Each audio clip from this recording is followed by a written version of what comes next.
ఒకరోజు బోని పక్షి ఆహారం వెతకడం కోసం వెళ్తుంది. అప్పుడు అది చూస్తుంది, ఒక మాను యొక్క కొమ్ము అర్ధం విరిగి వేలాడుతూ ఉంది. మరియు ఆ మాను చాలా గట్టిగా ఏడుస్తుంది.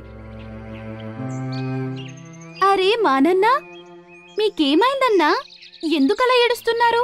బోని పక్షి, నాకు సహాయం చెయ్యి.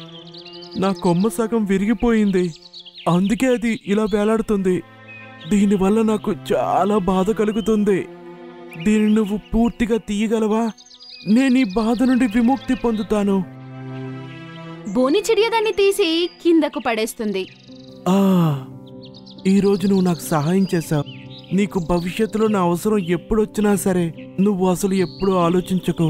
నీకు సహాయం చేయడంలో నేను ఎప్పుడు ముందుంటాను. మానన్నా, నేనేం చెప్పాలి? చిలుక మహారాజు ఆహారం తక్కువ ఇస్తుంటాడు. అందువల్ల పిల్లలకు కడుపు నిండా ఆహారం ఇవ్వలేకపోతున్నా. అందుకే అడవిలో ఆహారం వెతకడానికి వెళ్తా, కానీ ఆహారం దొరకదు. నువ్వు భోజనం గురించి అసలు చింతించకు బోని పక్షి. నీకిప్పుడు నేను ఎటువంటిది ఇస్తానంటే నీకికపై అసలు ఇక భోజనం సమస్య అనేదే ఉండదు. మానన్నా చెప్పండి, అదేంటి? మా చెట్టు అడుగున ఒక పచ్చ రంగులో ఒక యాపిల్ ఉంటుంది. అది ఒక మాయాజాలపు యాపిల్. నువ్వు దాని గనక తీసుకెళ్తే నీ సమస్యలన్నీ తొలగిపోతాయి.